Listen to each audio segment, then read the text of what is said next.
Hello दोस्तों, नमस्कार। स्वागत है आप सभी का एजुकेशन मंत्रा में।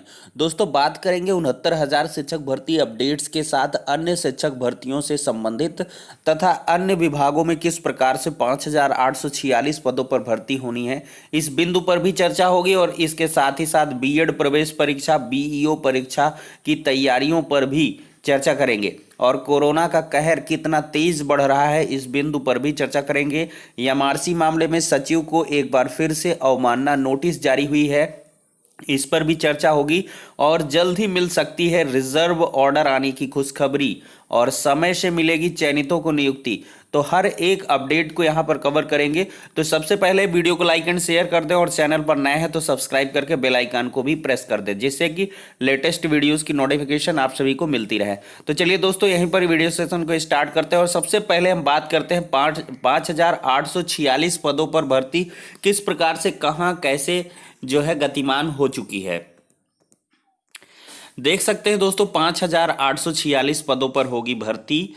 एसएससी पहली बार दिल्ली पुलिस में सिपाही को मांगे आवेदन। अंतिम तिथि 7 सितंबर बताई जा रही है। ऑनलाइन आवेदन 1 अगस्त से स्टार्ट हो गए हैं। ऑनलाइन आवेदन की अंतिम तिथि 7 सितंबर है।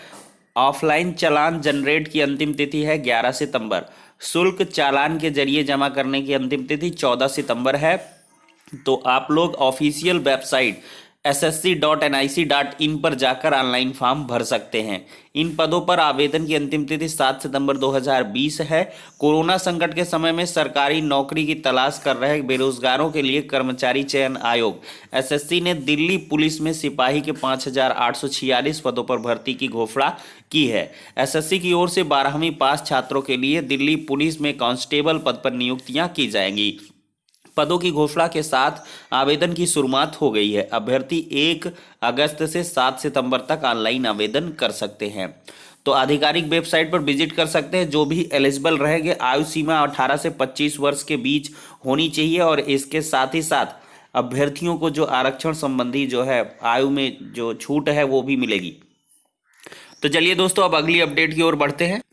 देखिए दोस्तों, चयनित अभ्यर्थियों को समय से मिलेगी नियुक्ति। देखिए, उत्तर प्रदेश माध्यमिक सेवा चयन बोर्ड की ओर से शिक्षक पद पर चयनित अभ्यर्थियों को विद्यालय आवंटन होने के बाद अब नियुक्ति के लिए भटकना नहीं होगा।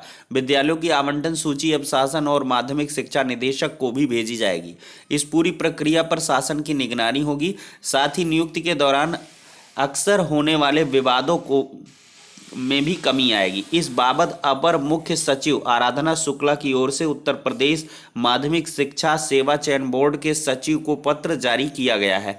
माध्यमिक शिक्षा सेवा चयन बोर्ड से शिक्षकों के पदों पर चयनित होने वाले अभ्यर्थियों के विद्यालय आवंटन की सूची केवल जिला विद्यालय निरीक्षकों और मंडलीय संयुक्त शिक्षा निदेशकों को ही प्रेषित की जाती है, जबकि शासन और शिक्षा निदेशक को यह सूची नहीं भेजी जाती है। अक्सर नियुक्ति के समय विद्यालय पहुंचने पर चयनित अभ्यर्थियों को भटकना पड़ता है। कई मामलों में तो अभ्यर्थी कोर्ट चले जाते हैं और मामला जब शासन या शिक्षा निदेशक तक पहुंचता है तब उन्हें इस विवाद की जानकारी होती है। इसी को मद्देनजर रखते हुए अपर मुख्य सचिव आराधना शुक्ला ने माध्यमिक शिक्षा सेवा चयन बोर्ड के सचिव को पत्र जारी कर निर्देश दिए हैं कि चयनित अभ्यर्थियों को जनपदवार विद्यालयवार नियुक्ति के लिए किए गए आवंटन की सूची जिला विद्यालय निरीक्षकों एवं मंडलीय संयुक्त शिक्षा निदेशकों के साथ ही शासन और शिक्षा निदेशक माध्यमिक को भी उपलब्ध करवाई जाए, ताकि चयनित अभ्यर्थियों की नियुक्ति की कार्रवाई का प्रभावी अनुश्रवण किया जा सके और न्यायिक वाद की स्थिति से बचा जा सके। वहीं देख लीजिए, एमआरसी प्रकरण पर लगातार सचिव बेसिक शिक्षा परिषद को नोटिस जारी की जा रही है। देखिए, इलाहाबाद हाईकोर्ट ने सचिव बेसिक शिक्षा परिषद प्रयागराज प्रताप सिंह बघेल को अवमानना नोटिस जारी कर 21 अगस्त तक 29 अगस्त 2019 के आदेश का अनुपालन संबंधी हलफनामा दाखिल करने का आदेश दिया है। पिछले में 18 अगस्त की डेट है, इसमें 21 अगस्त की डेट है। तो कोर्ट ने यह भी कहा है कि आदेश का पालन नहीं किया जाएगा तो सचिव को 21 अगस्त को व्यक्तिगत रूप से उपस्थित होना पड़ेगा। यह आदेश न्यायमूर्ति जे मुनीर ने देवेश कुमार व अन्य 5 की अवमानना याचिका पर अधिवक्ता LK त्रिगुणायत व डी के त्रिगुणायत को चुनकर दिया है। मामले के तथ्यों के अनुसार 68,500 सहायक अध्यापक भर्ती में मेरिट व वरीयता क्रम से जिला आवंटन किया जाना था, लेकिन कम मेरिट वाले अध्यापकों का पद स्थापन कर दिया गया। इसे शिखा सिंह आदि ने याचिका दाखिल करके चुनौती दी थी। तो देख सकते हैं दोस्तों किस प्रकार से 68,500 शिक्षक भर्ती में एमआरसी लागू ना करने की वजह से अवमानना नोटिस जारी हो रही हैं और 69,000 शिक्षक भर्ती में एमआरसी लागू करने की वजह से नोटिस जारी हो रही हैं। तो कैसा मतलब विपरीत खेल है। एक तरफ शासन ने एमआरसी को लागू नहीं किया था तो उसके लिए अवमानना नोटिस, और एक तरफ जहां दूसरी तरफ शासन के द्वारा एमआरसी लागू किया गया है तो उसके लिए भी नोटिस दी जा रही हैं। सबसे बड़ी बात यह है कि एमआरसी जो जन्म हुआ मेरिटोरियस रिजर्व कैटेगरी कैंडिडेट्स का, तो इसका सही से अनुपालन किया जाना चाहिए था। कहीं ना कहीं बेसिक शिक्षा विभाग के अधिकारियों ने इसका अनुश्रवण या उस आदेश का अनुपालन किसी दूसरे ढंग से किया है। इसी वजह से विवाद की स्थितियां बन रही हैं। कोर्ट ने हालांकि स्पष्ट किया था कि जिला आवंटन में यानी कि डिस्ट्रिक्ट अलॉटमेंट में आप एमआरसी को लागू करेंगे। तो अब देखना होगा कि 69,000 में एमआरसी किस प्रकार से लागू किया गया है, जो कि बेहद ही विवाद का विषय बना हुआ है। हालांकि एमआरसी पर अगर हम चर्चा करते हैं तो बहुत सारे अभ्यर्थियों को ऐसा लगता है कि हम एससी दलित वर्ग या ओबीसी वर्ग से संबंधित हैं और सिर्फ उन्हीं अभ्यर्थियों की बात कर रहे हैं। तो ऐसा कोई भी बिंदु नहीं है दोस्तों। हर एक मैटर की सीरियसनेस को आपको दिखाया जाता है और इसकी जो एक क्लियर कट अपडेट होती वही प्रोवाइड की जाती है। बायस्ड इन नेचर रहकर हमने कभी भी अपडेट्स को प्रोवाइड नहीं किया। एक ऐसा भी समय था जब जो है 40-45 का समर्थन करते हुए हमें माना जाता था कि ये शिक्षा मित्र के एकदम से चमचे हैं, और फिर अब क्या है कि शिक्षा मित्रों को बुरा लग रहा कि ये 60-65 वाले चमचे हैं। और फिर ये इसी प्रकार की विभिन्न प्रकार की चीज़ें आप लोग सोचते रहते हैं। कई लोग क्या है बहुत नाराज़ होते हैं, वो लोग कमेंट करते हैं और फिर से वो खुश हो जाते हैं। तो ये एक व्यक्तिगत स्वभाव है। चलिए इस पर जो है चर्चा नहीं करेंगे। अब अगली अपडेट को कवर करेंगे। यहाँ पर सचिव परीक्षा नियामक प्राधिकारी तलब हो चुके हैं। इलाहाबाद हाई कोर्ट ने सचिव परीक्षा नियामक प्राधिकारी प्रयागराज अनिल भूषण चतुर्वेदी को अवमानना के एक मामले में नोटिस जारी किया है। कोर्ट ने उन्हें 13 अगस्त को उपस्थित होने का निर्देश दिया है। यह आदेश जस्टिस जे मुनीर ने राम प्रवेश यादव की अवमानना याचिका पर वरिष्ठ अधिवक्ता RK ओझा को सुनकर दिया है। याचिका के अनुसार कोर्ट ने 68,500 सहायक शिक्षक भर्ती में 500 कॉपियों का पुनर्मूल्यांकन कर 3 माह में परिणाम घोषित करने का निर्देश दिया था। कहा गया है कि अक्टूबर 2019 में दिए गए इस आदेश को 9 माह बाद भी पालन नहीं किया गया तो अवमानना याचिका दाखिल की गई। तो देख सकते हैं दोस्तों यहाँ पर PNP सचिव भी तलब हो चुके हैं। मतलब शासन प्रशासन स्तर पर अधिकारियों ने इस प्रकार से मकड़जाल बिछा कर रखा है कि हर एक मामले में उनको कोर्ट के द्वारा बार बार तलब किया जाता है, बार बार अवमानना नोटिस जारी की जाती है, फिर भी अभ्यर्थियों के हक में उनके द्वारा कार्य नहीं किया जाता है, जो कि काफ़ी निराशाजनक है। एक बेरोजगार अभ्यर्थी के दर्द को समझते नहीं हैं ये लोग।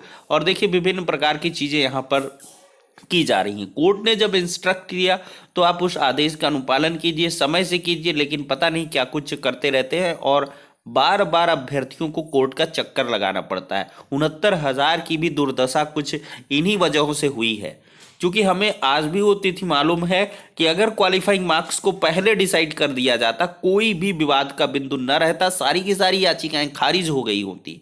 ये सुप्रीम कोर्ट तक मामला जाता ही नहीं और 69,000 ससमय पूर्ण हो जाती।